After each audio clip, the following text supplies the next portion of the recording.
ಎಲ್ಲಾ ಹಾನಿಯಿಂದ ಕೂದಲನ್ನು ರಕ್ಷಿಸುತ್ತೆ. ಬರೀ Amrut noni reach root premium hair oil. Delhi CM Arvind ಕೇಜ್ರಿವಾಲ್ಗೆ ಬಿಗ್ ರಿಲೀಫ್ ಸಿಕ್ಕಿದೆ. ಜೂನ್ 1ರವರೆಗೆ ತಾತ್ಕಾಲಿಕ ರಿಲೀಫ್ ಕೊಟ್ಟಿದೆ ಸುಪ್ರೀಂ ಕೋರ್ಟ್. ಅರವಿಂದ್ ಕೇಜ್ರಿವಾಲ್ಗೆ ಮಧ್ಯಂತರ ಜಾಮೀನು ಸಿಕ್ಕಿದ್ದು, ದೆಹಲಿ ಅಬಕಾರಿ ನೀತಿ ಪ್ರಕರಣದಲ್ಲಿ ಬಂಧನವಾಗಿದ್ದ ಕೇಜ್ರಿವಾಲ್ ಸುಮಾರು 2 ತಿಂಗಳಿನಿಂದ ಜೈಲಿನಲ್ಲೇ ಜೈಲು ವಾಸವನ್ನ ಅನುಭವಿಸಿದ್ರು. ಮಾರ್ಚ್ 21ರಂದು ಬಂಧನವಾಗಿದ್ದ ದೆಹಲಿ ಸಿಎಂ ಅರವಿಂದ್ ಕೇಜ್ರಿವಾಲ್ ಚುನಾವಣಾ ಪ್ರಚಾರದಲ್ಲಿ ಭಾಗಿಯಾಗಲು ಕೇಜ್ರಿವಾಲ್ಗೆ ಅವಕಾಶವನ್ನು ಕೂಡ ನೀಡಲಾಗಿತ್ತು. ಒಟ್ಟಾರೆಯಾಗಿ ದೆಹಲಿ ಸಿಎಂ ಅರವಿಂದ್ ಕೇಜ್ರಿವಾಲ್ಗೆ ಬಿಗ್ ರಿಲೀಫ್ ಸಿಕ್ಕಿದೆ. ಜೂನ್ 1ರವರೆಗೆ ತಾತ್ಕಾಲಿಕ ರಿಲೀಫ್ ಕೊಟ್ಟಿದೆ ಸುಪ್ರೀಂ ಕೋರ್ಟ್. ಅರವಿಂದ್ ಕೇಜ್ರಿವಾಲ್ಗೆ ಮಧ್ಯಂತರ ಜಾಮೀನು ದೊರಕಿದೆ.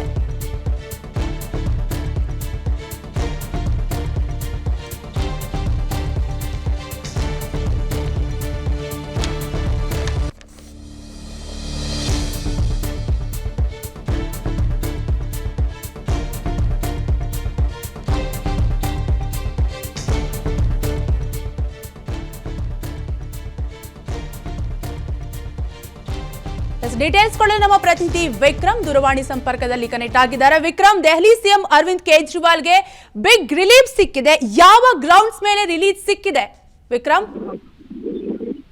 ಕಾವ್ಯ, ಒಂದ್ ರೀತಿಯಲ್ಲಿ ಕಳೆದ ಹಲವಾರು ದಿನಗಳಿಂದ ಜೈಲ್ ಪಾಲಾಗಿರ್ತಕ್ಕಂಥ ಅರವಿಂದ್ ಕೇಜ್ರಿವಾಲ್ ಅವರಿಗೆ ಸದ್ಯದ ಮಟ್ಟಿಗೆ ಒಂದು ಬೂಸ್ಟಪ್ ಮತ್ತೆ ಆ ಒಂದು ರಿಲೀಫ್ ತಾತ್ಕಾಲಿಕವಾಗಿ ಸಿಕ್ಕಿರ್ತಕ್ಕಂಥದ್ದು. ಸೊ ಈಗಾಗಲೇ ಮಧ್ಯಂತರ ಅರ್ಜಿಯನ್ನ ಕೋರಿ ಸುಪ್ರೀಂ ಕೋರ್ಟ್ಗೆ ಅರವಿಂದ್ ಕೇಜ್ರಿವಾಲ್ ಅವರು ಅರ್ಜಿಯನ್ನ ಸಲ್ಲಿಸಿದ್ರು. ಕಾರಣವನ್ನು ಕೂಡ ಪ್ರಮುಖವಾಗಿರ್ತಕ್ಕಂಥ ಕಾರಣ ಅಂತಂದ್ರೆ ಈಗಾಗಲೇ ಲೋಕಸಭಾ ಚುನಾವಣೆ ನಡೀತಾ ಇರ್ತಕ್ಕಂಥದ್ದು. ಈ ಹೊತ್ತಿನಲ್ಲಿ ದೆಹಲಿ ಸಿಎಂ ಆಗಿ ಮತ್ತೆ ಆಮ್ ಆದ್ಮಿ ಪಕ್ಷದ ಪ್ರಮುಖರಾಗಿ ಕೆಲಸ ನಿರ್ವಹಿಸ್ತಾ ಇರೋ ಕಾರಣದಿಂದಾಗಿ ಚುನಾವಣಾ ಪ್ರಚಾರ ಆಗಿರ್ಬೋದು, ರ್ಯಾಲಿಗಳಾಗಿರ್ಬೋದು, ಇದರಲ್ಲಿ ಪಾಲ್ಗೊಳ್ಬೇಕಾಗುತ್ತೆ. ಅದಕ್ಕೆ ಜಾಮೀನನ್ನ ನೀಡಿ ಅನ್ನೋ ಒಂದು ಮನವಿಯನ್ನು ಕೂಡ ಮಾಡಿದ್ರು. ಇದರ ಬಗ್ಗೆ ಮೊನ್ನೆ 2 ದಿನಗಳ ಹಿಂದೆ ಕೂಡ ಕೋರ್ಟ್ ವಾದ ಪ್ರತಿವಾದಗಳನ್ನ ಆಲಿಸಿತ್ತು. ಇಡಿ ಯಾವುದೇ ಕಾರಣಕ್ಕೂ ಕೂಡ ಅರವಿಂದ್ ಕೇಜ್ರಿವಾಲ್ ಅವರಿಗೆ ಜಾಮೀನನ್ನ ನೀಡಬಾರ್ದು ಅನ್ನೋ ಮನವಿಯನ್ನು ಕೂಡ ಮಾಡಿತ್ತು. ಸೊ ಮೊನ್ನೆ ಈ ಒಂದು ವಾದ ಪ್ರತಿವಾದವನ್ನ ಆಲಿಸಿ ತೀರ್ಪು ಕಾಯ್ದಿರಿಸಿರ್ತಕ್ಕಂತಹ ನ್ಯಾಯಮೂರ್ತಿ ಸಂಜೀವ್ ಖನ್ನಾ ನೇತೃತ್ವದ ಪೀಠ ಸದ್ಯ ಇವಾಗ ಈ ಒಂದು ಆದೇಶವನ್ನ ನೀಡಿರ್ತಕ್ಕಂಥದ್ದು. ಮಧ್ಯಂತರ ಜಾಮೀನನ್ನ ಮಂಜೂರು ಮಾಡಿದೆ. ಜೂನ್ 1ರವರೆಗೆ ಇವರಿಗೆ ದೆಹಲಿ ಸಿಎಂ ಅರವಿಂದ್ ಕೇಜ್ರಿವಾಲ್ ಅವರಿಗೆ ಒಂದು ಮಧ್ಯಂತರ ಜಾಮೀನು ಸಿಕ್ಕಿರ್ತಕ್ಕಂಥದ್ದು. ಸೊ ಪ್ರಮುಖವಾಗಿ ಚುನಾವಣೆ ವೇಳೆ ಇವರಿಗೆ ಒಂದು ಆಮ್ ಆದ್ಮಿ ಪಕ್ಷ ಮತ್ತೆ ಅರವಿಂದ್ ಕೇಜ್ರಿವಾಲ್ ಅವರಿಗೆ ಒಂದು ರೀತಿಯಲ್ಲಿ ದೊಡ್ಡ ಬೂಸ್ಟಪ್ ಆಗಿದೆ ಅಂತ ಹೇಳಿದ್ರೆ ತಪ್ಪಾಗ್ಲಿಕ್ಕಿಲ್ಲ. ಕಾವ್ಯ, ಎಸ್ ವಿಕ್ರಮ್, ಹಾಗೆ 2 ತಿಂಗಳಿನಿಂದ ಕೂಡ ಕೇಜ್ರಿವಾಲ್ ಜೈಲು ವಾಸವನ್ನ ಅನುಭವಿಸಿದ್ರು. ಇಷ್ಟು ದಿನಗಳು ಬೇಕಾಯ್ತಾ? ತನಿಖೆ ಪೂರ್ಣ ಆಯ್ತಾ ವಿಕ್ರಮ್?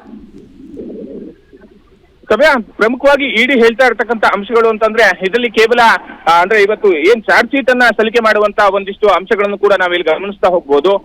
ದೇಶದಲ್ಲೇ ಮೊದಲ ಬಾರಿಗೆ ಒಂದು ಪಾರ್ಟಿಯನ್ನೇ ಕೂಡ ದೂಷಿತ ಮಾಡಿ ಆ ಒಂದು ಚಾರ್ಜ್ ಶೀಟ್ ಸಲ್ಲಿಸೋಕೆ ಇಡಿ ಮುಂದಾಗಿರ್ತಕ್ಕಂಥದ್ದು. ಯಾಕಂದ್ರೆ ಈ ಆಮ್ ಆದ್ಮಿ ಪಕ್ಷದ ಸಾಕಷ್ಟು ಜನ ನಾಯಕರಿಗೆ, ಫಾರ್ ಎಕ್ಸಾಂಪಲ್ ಹಿಂದೆ ಮಾಜಿ ಡಿಸಿಎಂ ಆಗಿರ್ತಕ್ಕಂಥ ಮನೀಶ್ ಸಿಸೋಡಿಯಾ ಅವರು ಕೂಡ ಇದೇ ಪ್ರಕರಣಕ್ಕೆ ಸಂಬಂಧಪಟ್ಟಂತೆ ಅಂದ್ರೆ ದೆಹಲಿ ಅಬಕಾರಿ ನೀತಿ ಹಗರಣಕ್ಕೆ ಸಂಬಂಧಪಟ್ಟಂತೆನೆ ಜೈಲು ಪಾಲಾಗಿರ್ತಕ್ಕಂಥದ್ದು. ಅದಾದ ಬಳಿಕ ನನ್ನ ಜೀವನದಲ್ಲಿ ನಾನು ಮಾತ್ರವಲ್ಲ, ನನ್ನ ಕೂದಲು ಕೂಡ ಆಗಿರ್ಬೇಕು ಸ್ಟ್ರಾಂಗ್ ಅಂಡ್ ಸ್ಟೈಲಿಶ್.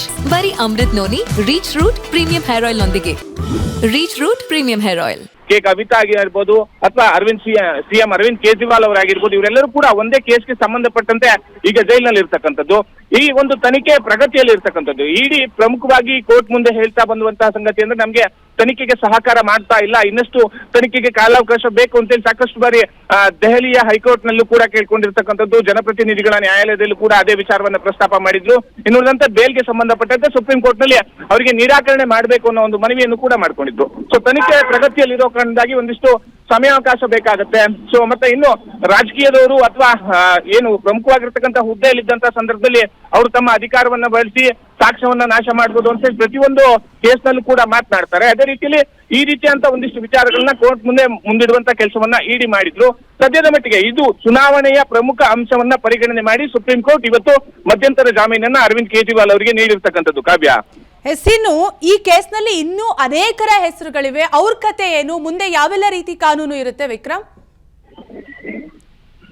ಈಗಾಗಲೇ ಇಡಿ ಯಾವ ರೀತಿಯಲ್ಲಿ ವಿಚಾರಣೆಯನ್ನ ಕೈಗೊಳ್ತಾ ಇರ್ತಕ್ಕಂಥ ಅದರ ಮುಂದುವರೆದ ಹಂತವಾಗಿ ಎಲ್ಲಾ ಪ್ರೋಸೆಸ್ಗಳು ನಡೀತಾ ಹೋಗುತ್ತೆ. ಯಾಕಂದ್ರೆ ಈಗ ನೋಡಿ, ದೆಹಲಿ ಸಿಎಂ ಆಗಿರ್ತಕ್ಕಂಥ ಅರವಿಂದ್ ಕೇಜ್ರಿವಾಲ್ ಅವರಿಗೆ ಇವತ್ತು ಜಾಮೀನು ಸಿಕ್ಕಿರ್ತಕ್ಕಂಥದ್ದು. ಅದಕ್ಕಿಂತ ಮುಂಚಿತವಾಗಿ ಸುಮಾರು 6 ತಿಂಗಳಾಯ್ತು ಮಾಜಿ ಡಿಸಿಎಂ ಆಗಿರ್ತಕ್ಕಂಥ ಮನೀಶ್ ಸಿಸೋಡಿಯಾ ಅವರು ಇದೇ ಪ್ರಕರಣಕ್ಕೆ ಸಂಬಂಧಪಟ್ಟಂತೆ ಜೈಲಿನಲ್ಲಿ ಇರ್ತಕ್ಕಂಥದ್ದು.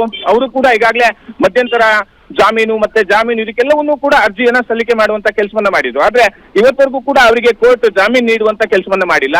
ಆದ್ರೆ ಇವತ್ತು ಸಿಎಂ ಅರವಿಂದ್ ಕೇಜ್ರಿವಾಲ್ ಅವರಿಗೆ ಈ ಒಂದು ಪ್ರಕರಣಕ್ಕೆ ಸಂಬಂಧಪಟ್ಟಂತೆ ಕೇವಲ ಮಧ್ಯಂತರ ಜಾಮೀನನ್ನ ನೀಡಿ ಮಂಜೂರು ಮಾಡಿರ್ತಕ್ಕಂಥದ್ದು ಚುನಾವಣೆ ಉದ್ದೇಶದಿಂದ.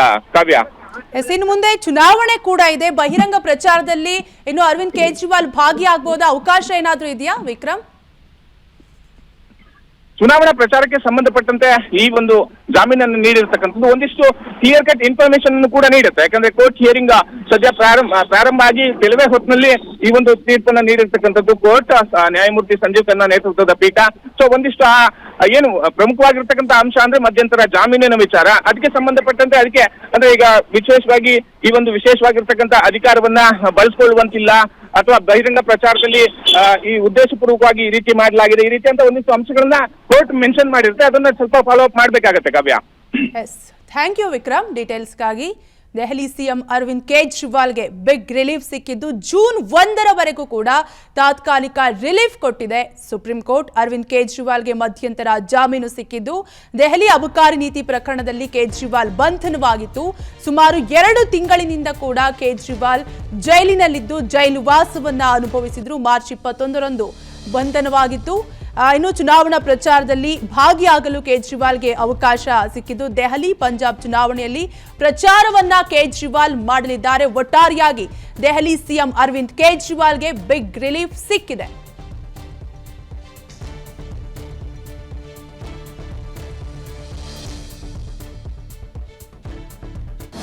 ಅನುಕ್ಷಣದ ಸುದ್ದಿಗಳಿಗಾಗಿ Vistara news YouTube channel subscribe ಮಾಡಿ. ಹೊಸ ಸುದ್ದಿಗಳ ನೋಟಿಫಿಕೇಶನ್ಗಾಗಿ ಬೆಲ್ ಐಕಾನ್ ಕ್ಲಿಕ್ ಮಾಡಿ.